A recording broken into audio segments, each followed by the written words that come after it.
인생에서 잊혀진 인연이라는 게 있습니다.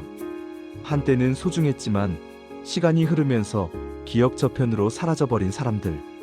우리는 그들을 다시 만날 수 없을 거라 생각하죠. 하지만 때로는 40년이 지나서야 그 인연이 다시 문을 두드리기도 합니다. 오늘 이야기는 40년 만에 걸려온 한 통의 전화로 시작됩니다. 그 전화 한 통이 한 여성의 평범했던 오후를 완전히 바꿔놓았습니다. 서울 한 아파트. 올해 73세가 된 박미숙 씨는 오후 햇살이 들어오는 거실 소파에 앉아 있었습니다. 손자가 보내준 스마트폰을 만지작거리며 익숙하지 않은 화면을 이리저리 넘기고 있었죠. 그때였습니다. 낯선 번호였습니다.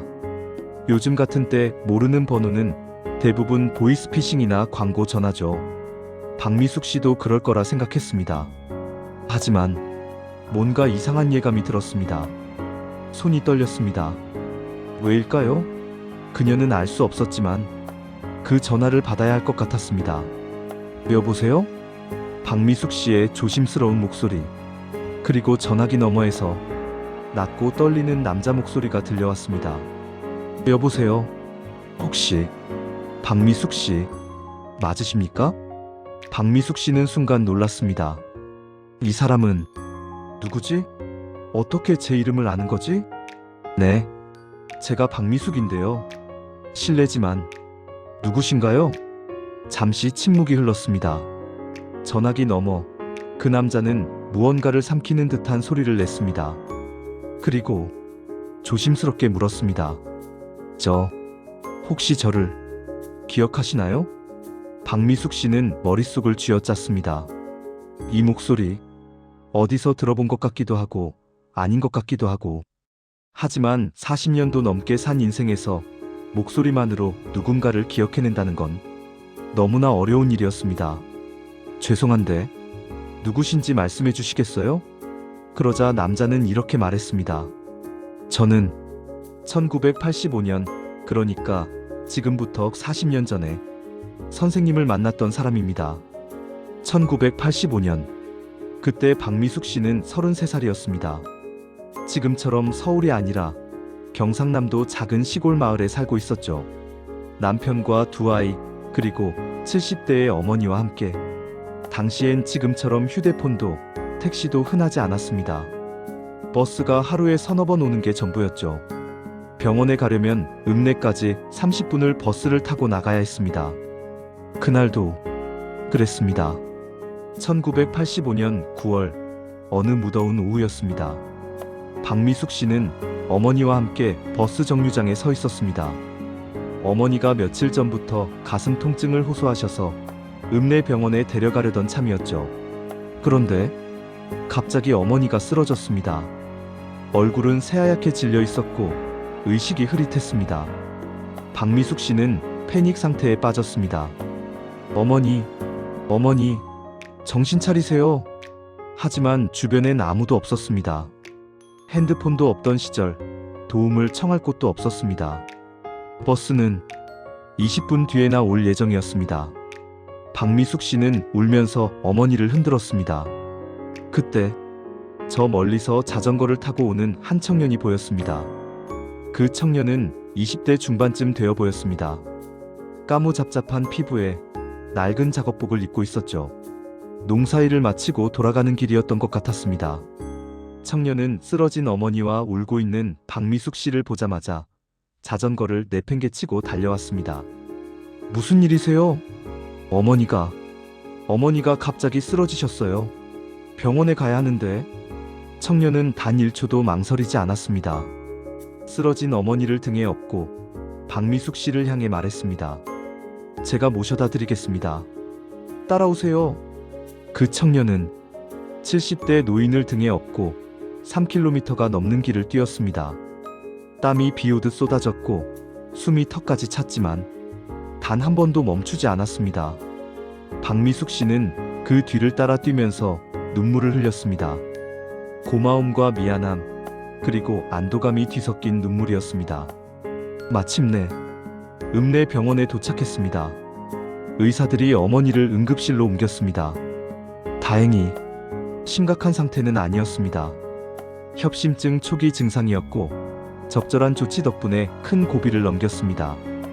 박미숙 씨는 그제야 정신을 차렸습니다. 그리고 그 청년에게 감사 인사를 하려 했습니다. 하지만 청년은 이미 사라지고 없었습니다. 병원 복도 어디에도 그의 모습은 보이지 않았습니다. 박미숙 씨는 간호사에게 물었습니다. 아까 여기 젊은 남자분 못 보셨어요? 작업복 입은. 아, 그분이요? 어머님 모시고 오시더니 바로 나가시던데요. 괜찮으시냐고 물으시길래 괜찮다고 했더니 그냥 가시더라고요. 박미숙 씨는 허탈했습니다. 이름도 연락처도 사는 곳도 아무것도 물어보지 못했습니다. 그저 고맙습니다라는 말 한마디도 제대로 전하지 못했습니다. 그날 이후 박미숙 씨는 마을에서 그 청년을 찾아보려 했습니다. 하지만 그는 마치 신기루처럼 사라져버렸습니다. 작은 마을이었지만 아무도 그 청년을 아는 사람이 없었습니다. 아마도 다른 동네에서 일하러 왔다가 지나가던 길이었던 것 같았습니다. 시간이 흘렀습니다. 1년, 2년, 10년, 20년, 그리고 40년. 박미숙 씨는 그 청년을 잊지 않았습니다. 때때로 떠올리곤 했죠. 그 사람은 지금 어디서 뭘 하고 있을까? 잘 살고 있을까? 하지만 다시 만날 수 있을 거라곤 생각하지 못했습니다. 그리고 40년이 지난 그날, 바로 그 전화가 온 것입니다. 전화기 너머 남자는 떨리는 목소리로 말을 이었습니다. 선생님, 그때 제가 어머님을 업고 병원까지 갔던 그 청년입니다. 박미숙 씨는 숨이 멎는 듯 했습니다.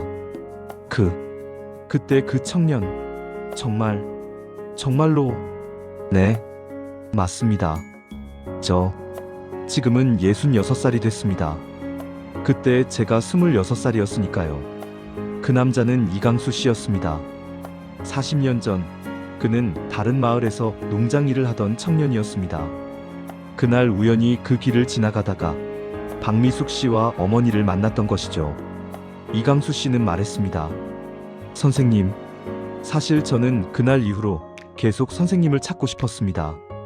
하지만 제가 이름도 못 물어봤고 연락처도 몰랐습니다. 그냥 마음속에 간직하고 살았습니다. 그런데 최근에 제가 옛날 마을 사람들 모임에 갔다가 우연히 선생님 이야기를 들었습니다. 누군가 선생님을 아는 분이 계셨던 거죠. 그래서 용기를 내서 전화를 드렸습니다. 박미숙 씨는 눈물을 흘렸습니다. 아니, 제가 더 감사한데요. 그때 선생님 아니었으면 저희 어머니가 어떻게 됐을지 몰라요. 평생 찾고 싶었는데. 이강수 씨도 울먹였습니다. 아닙니다. 저야말로 그날 선생님과 어머님 덕분에 제가 사람다운 삶을 살게 됐습니다. 그 일이 있고 나서 저는 제 인생이 바뀌었어요. 남을 돕는 게 이렇게 소중한 일인지 처음 알았습니다. 두 사람은 한참을 통화했습니다. 40년 동안 쌓인 이야기들을 나눴습니다. 그리고 다시 만나기로 약속했습니다. 일주일 후 박미숙 씨와 이강수 씨는 서울의 한 카페에서 만났습니다. 두 사람은 처음 봤을 때처럼 울먹이며 손을 맞잡았습니다. 40년이라는 시간, 인생의 절반이 넘는 긴 세월입니다. 하지만 진짜 소중한 인연은 시간이 지나도 사라지지 않습니다. 그저 잠시 잊혀졌을 뿐이죠. 박미숙 씨와 이강수 씨의 이야기는 우리에게 말해줍니다. 언젠가 우리가 베푼 작은 친절이, 그리고 누군가에게 받은 따뜻한 손길이 결코 잊히지 않는다는 것을. 그 인연은 언젠가 반드시 다시 우리를 찾아옵니다. 40년이 걸리더라도 말이죠.